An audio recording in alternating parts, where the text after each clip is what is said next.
Right, so hello and welcome back to Books and Things, and welcome to another Victober vlog.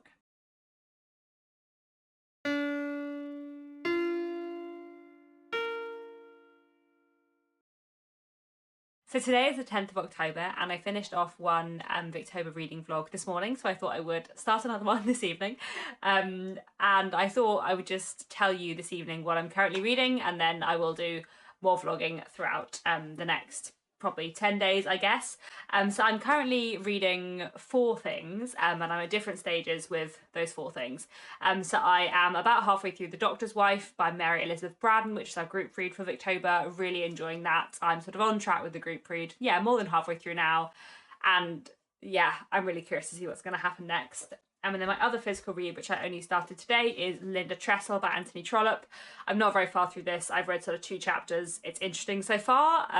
I'll see how it goes. It's not a long Anthony Trollope. It's only about 200 pages. And then I'm also listening to 2 things on audiobook. I have been listening to The Adventures of Sherlock Holmes, sort of on and off throughout the month. I've read these stories many times before, so I'm just listening to them here and there, usually like when I'm falling asleep or when I'm driving. You know, I'm listening to the Sherlock Holmes stories at a time when the audiobook listening is not like my primary focus, if that makes sense, because I do know them really well, but it's really nice to reread them. And then the main thing I'm listening to on audiobook at the moment, you know, at times when I am focusing more on the audiobook, you know, when I'm doing exercising or cleaning or cooking or something, for those times I'm listening to The Lancashire Witches by William Harrison Ainsworth, which so far I am a bit sceptical of. I'm not loving it so far, but I'm going to continue and I will keep you posted throughout this week and next with how that goes. So that's all for now. I'm going to do a bit more reading this evening, and then I will probably check in again tomorrow or the day after.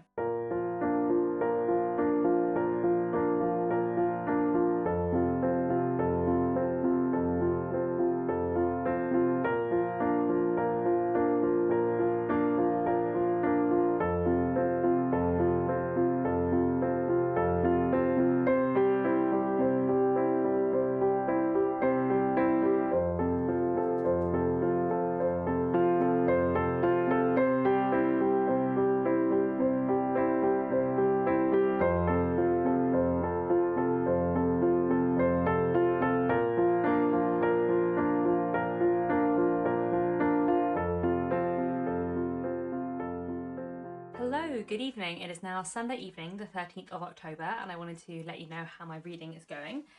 So yes, getting near the end of The Doctor's Wife now, which is very exciting. And then I'm also about halfway through, just over halfway through Linda Tressel. I'm hoping to read a little bit more of this today, so I'm relatively hopeful that I'll finish it tomorrow. It's really interesting so far. Definitely a kind of graver, more serious Anthony Trollope. I feel like it's not gonna end up with things going well. I don't think I'm gonna love it as much as Isla's Angel, which I read very recently, partly because I think it is a more sort of grave Anthony Trollope and I like his cheerful, happy ones. So I don't know, we'll see how it goes. And then I also have been listening to some audiobooks, so I'm now about halfway through The Adventures of Sherlock Holmes, which I'm really enjoying. That's a reread for me. And I'm also just over a third of the way through The Lancashire Witches. In my head it was a 20-hour audiobook, but it's actually a 25-hour audiobook. So I've listened to 8 hours, but I'm still only a third of the way through. I listened to a lot of The Lancashire Witches today because I was doing housework and various other bits and pieces, and I was listening to the audiobook while I did that. So I'm enjoying The Lancashire Witches more now than I was before. We finally got through the sort of very long prologue that was set even further back in the past than the main story, and we're now in the kind of early 17th century, following various characters, some of whom have been accused of witchcraft and some of whom are probably going to be accused of witchcraft later on in the story. There are some elements of it that I don't love, and in general the writing is not sort of the best. I feel like I am mediumly enjoying it on audiobook, but I feel like if I was reading it physically I would be enjoying it less, if that makes sense. But because it's an audiobook I can kind of let it wash over me. But yeah, I'm kind of interested to see where it's going, and it is quite interesting to read after having read Lois the Witch by Elizabeth Gaskell very recently, because their kind of depiction of witch trials are quite different. But yeah, I'll keep listening to that and I'll see how I get on. Otherwise I think that's all for now, and I'll check in again very soon.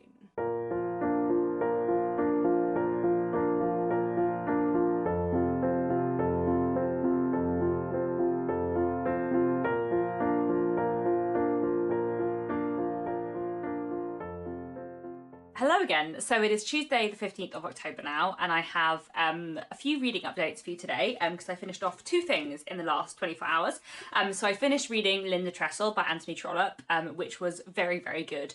Very grim and sad. Like, usually Anthony Trollope books are like super cheerful and like bring me a lot of joy, but Linda Tressel did not bring me joy. It brought me anguish, but it was really, really good. It's very intense and quite like an unpleasant read in some ways because of the subject matter, but it's really, really well done. So Linda Tressel is this short, intense novel, sort of 200 pages long, set in Nuremberg, about this girl called Linda who lives with her aunt. Her aunt is very, very religious, and her aunt decides that it would be good for Linda to get married, and that Linda should get married to their lodger, Peter, who is 51, 52, and Linda is like 19 years old. And Linda very much does not want to marry Peter because she doesn't love him. He's a lot older than her. She doesn't like him at all. And there is another young man who she is in love with. But her aunt believes that it is Linda's duty to marry this man. And so basically the novel Linda Tressel is like 200 pages of her aunt and Peter like trying to wear Linda down to force her to marry this man, and it's so unpleasant to read because it is so visceral and horrible, and because you see Linda's like utter despair, but it's so well written. It's really, really well done, but it's not the like usual cheerful delight that I get from Anthony Trollope. It was very like intensely uncomfortable to read in places, but it was really, really good. So I'd really recommend Linda Tressel, but yes, like I said, not a cheerful Anthony Trollope, but really, really good.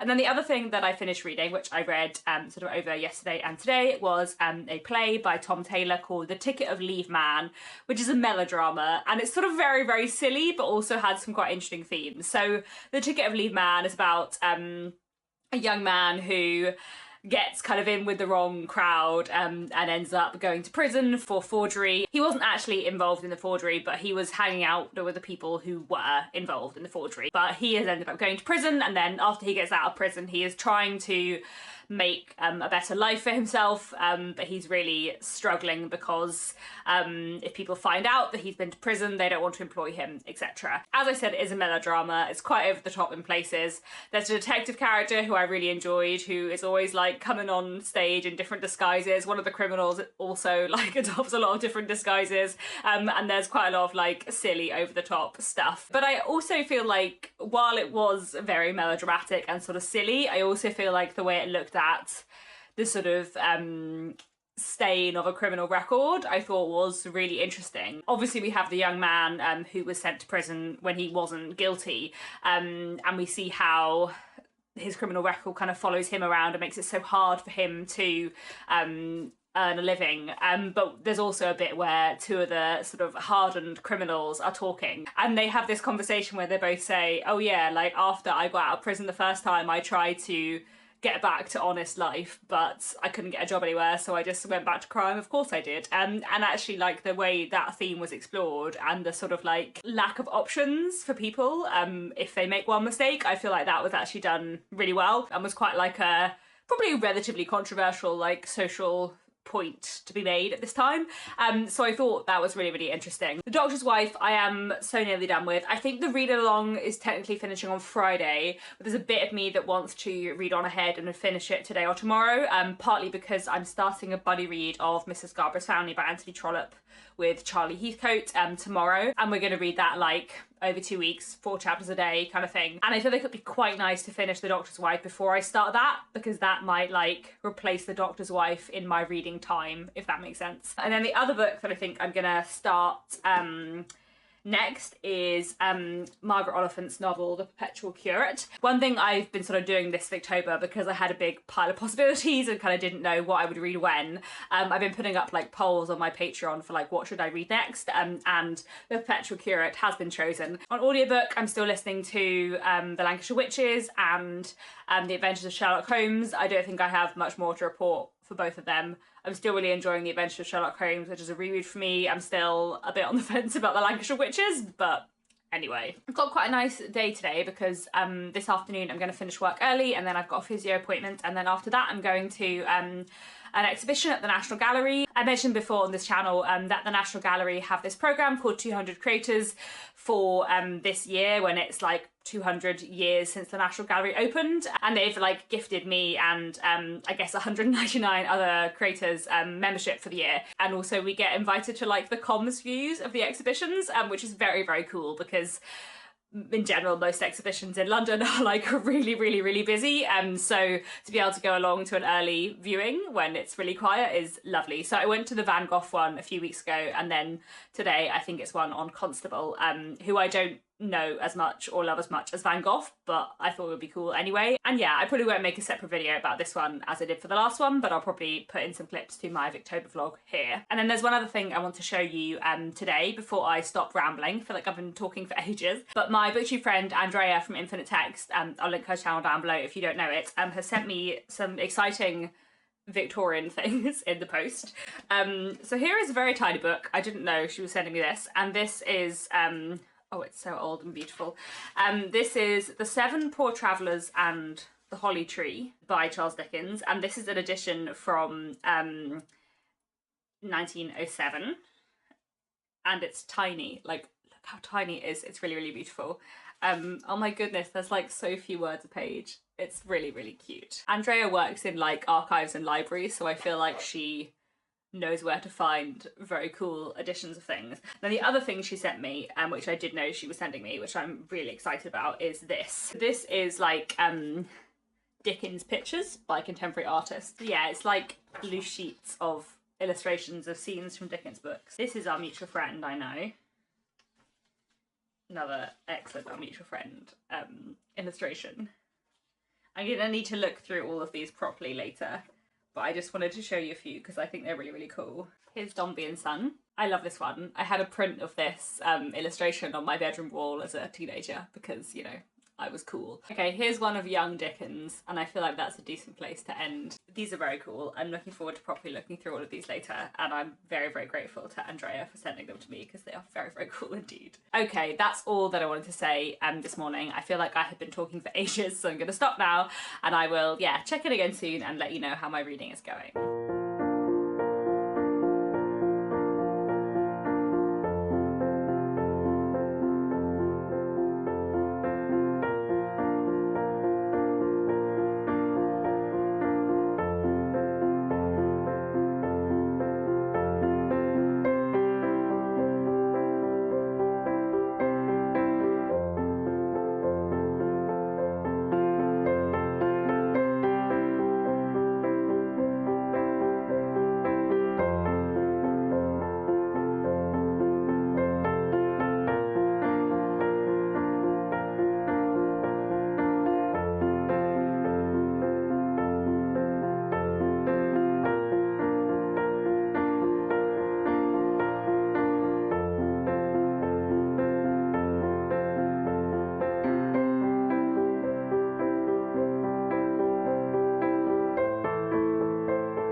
Hello again. It is now Wednesday the 16th of October and I have just finished reading The Doctor's Wife by Mary Elizabeth Braddon, which I've been reading since the beginning of the month as the group read for Victober. Overall, I think I really enjoyed this. It was definitely less of a sensation novel than the other two books I've read by her, Lady Audley's Secret and Aurora Floyd. I think my favourite book I've read by her is still Lady Audley's Secret, but this would be second place. It follows a woman called Isabel, very young woman, sort of 18, 19 years old at the beginning of the book, who marries a man she doesn't know that well, who is perfectly nice in every way, but she doesn't love. And then she meets this other man who comes into the neighbourhood, who is kind of everything that she dreams of and imagines from her kind of romantic ideals from novels. And then we kind of follow the course of that dynamic and everything that follows. Overall, I quite liked it, and I thought the ending was really interesting and not what I was necessarily expecting Mary Elizabeth Braddon to do. I think one of my favourite elements of the novel was a minor character called Sigismund Smith, who is a sensation novelist, and the sort of gentle, loving mockery of sensation fiction through him as a character was really fun. This wouldn't be like a new favourite Victorian novel, but overall I thought it was strong and interesting. I also really liked it as a reimagining, retelling of Madame Bovary, because I didn't really like Madame Bovary at all, and I like this much more, and I feel like this felt like a much more realistic book than Madame Bovary, and I liked the direction of the story and the ending much more than Madame Bovary. So this was kind of nice to read, having read Madame Bovary and knowing that this was obviously written by Mary Elizabeth Braddon in response to Madame Bovary, and maybe she didn't like Madame Bovary either. I don't know, but yeah, I really enjoyed this. Glad that I read it. And yes, today I'm going to start The Perpetual Curate by Margaret Oliphant, and also Mrs. Scarborough's Family by Anthony Trollope. Looking forward to that.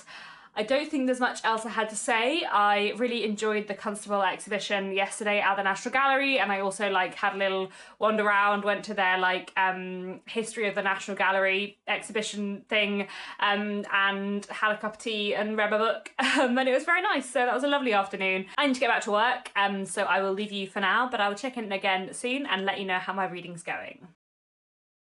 So yeah, how has everyone's Victober been going so far? We're just over halfway through. What have you been reading? What have you been reading, Ros? What have I been reading?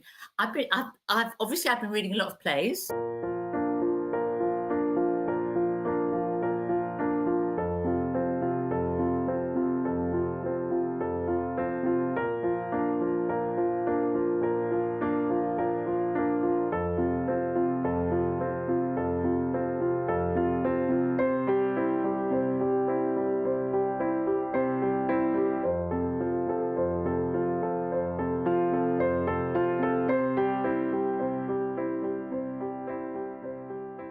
Hello again. So it is now Saturday evening, the 19th of October, and I thought I would let you know how my reading's been going. So I can't remember where I was up to when I last filmed a clip for this vlog. I feel like I haven't filmed an update for a couple of days, but I have started reading Mrs. Scarborough's Family by Anthony Trollope. I'm about a quarter of the way through, and it's really good so far. Of course it is, it's Anthony Trollope.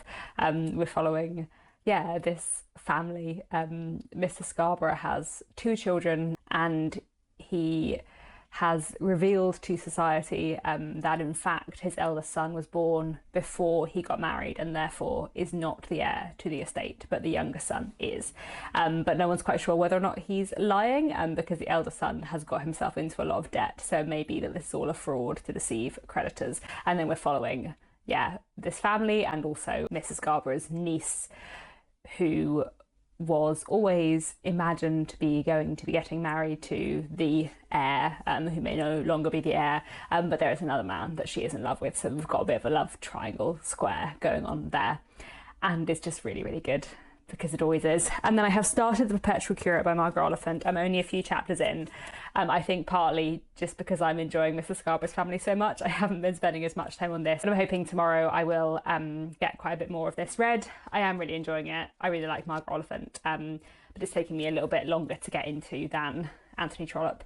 And then I have still been listening to The Lancashire Witches. I'm now about 2/3 the way through. I'm really hoping that I'll get a bit more of that read tomorrow too, because I just feel like I'm not enjoying it that much, and I'd quite like to be done with it and move on to another audiobook. But I also do want to finish it as I've got so far. And then this evening, I'm doing a fun booktube related thing. So Kate Howe is hosting a read aloud of Charlie's Aunt by Brandon Thomas on her sort of Patreon, and me and a couple of other Victober hosts are coming along to join in. So I think this will be really fun. I'm not having a part myself, I'm just coming to watch and listen, but I really love Charlie's Aunt, so I think it's going to be really fun.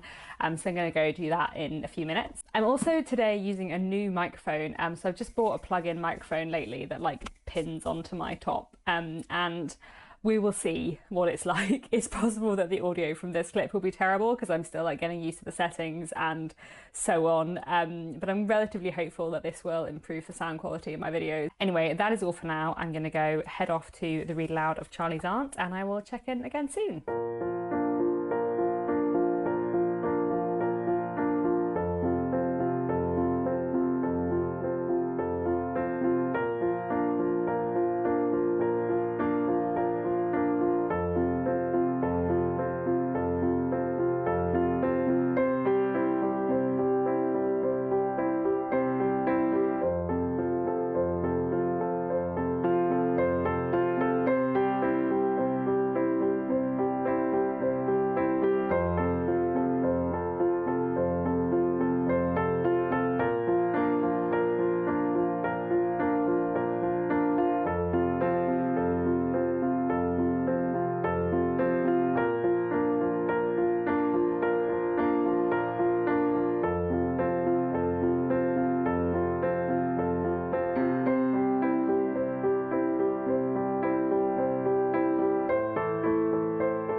again. So it is now Monday, the 21st of October, and today I finished off listening to The Lancashire Witches by William Harrison Ainsworth, and it was not good. That is my main feeling about The Lancashire Witches. I did not like it at all. So there are lots of problems that I have with it. One, the pace was just kind of all over the place. Like, it was a real slog, quite a drag, quite slow. And there was kind of this big dramatic climax at the end of volume 2, which really felt like it should have been the end, or like there should have been just a few more chapters to go. And then there was a whole like third volume in which there was a lot of prevaricating that wasn't very exciting and interesting at all. If I had been reading it physically, I think I would have DNF'd it, but because it was on audiobook, I just kind of let it wash over me out of interest. To say that I had given William Harrison Ainsworth a proper try. But yes, I did not get on with the plot at all. It was so dull. None of the characters were interesting. And, you know, like I think I've already said, like there's just a lot of stuff in it that makes it an unpleasant, odd read.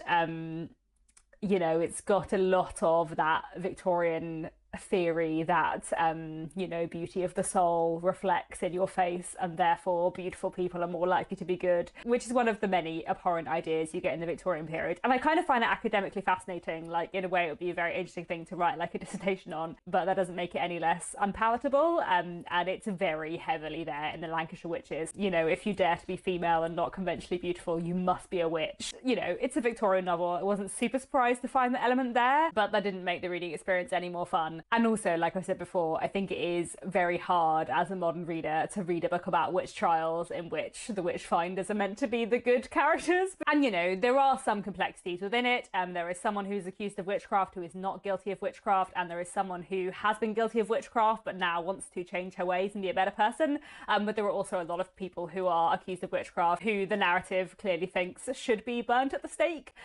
So that was just quite grim. I feel like I can't really let William Harrison Ainsworth off on this point for being a Victorian, because Lois the Witch by Elizabeth Gaskell was published like 11 years after this, and her view of witch trials was obviously very, very different from the Lancashire Witches. And I get that within like the world of the Lancashire Witches, magic is real, and that doesn't necessarily mean that William Harrison Ainsworth believed in magic and witchcraft. But I still just couldn't quite get myself onto the side that Ainsworth wanted me to be on, and it was also such a slog. So yeah, that was the failure so far of Victober. Not a good read, but there we go. I think I'm going to wrap up this vlog now that I have finally finished The Lancashire Witches. So the things I'm currently reading, where we stand today on the 21st of October, I'm reading The Perpetual Curate by Margaret Oliphant and Mrs. Scarborough's Family by Anthony Trollope, both of which I'm really enjoying. I'm reading them both physically, well, one in a paperback form, one on ebook, and then I'm also listening to The Adventures of Sherlock Holmes by Sir Arthur Conan Doyle on audiobook. This is a reread for me, so I've been listening to this kind of slowly here and there throughout the month. I think now that I've finished The Lancashire Witches, I'm going to start a new Victober audiobook. So I'm either going to listen to Jezebel's Daughter by Wilkie Collins or The White Company by Sir Arthur Conan Doyle. And I think I'm going to listen to Jezebel's Daughter actually, because I am also currently reading some Sherlock Holmes stories by Sir Arthur Conan Doyle, so I think I'll wait and start The White Company after I finish that. I think I can get through both those audiobooks in the last 10 days. I think both of them together are the same amount of hours as The Lancashire Witches. So yeah, I'm looking forward to Jezebel's Daughter. I generally like Wilkie Collins, so he can be a bit hit or miss for me. But I've heard good things about Jezebel's Daughter, so I'm looking forward to that. And I also feel like, even when I don't like a Wilkie Collins book, it tends to be because it's really frustrated me rather than because it's boring. Like, I always enjoy Wilkie Collins' writing style in a way that I did not enjoy William Harrison Ainsworth's writing style. So there we go, a bit of a negative end to this reading vlog. But in general, my Victober has gone really well so far, and I've read a lot of really, really good things. But The Lancashire Witches was not one of those good things, and that's okay. Do let me know in the comments, how is your reading month going? Are you taking part in Victober? What have you read so far? What have you been enjoying? Otherwise, that's all for now. Thanks very much, and I'll be back very soon with another bookish video.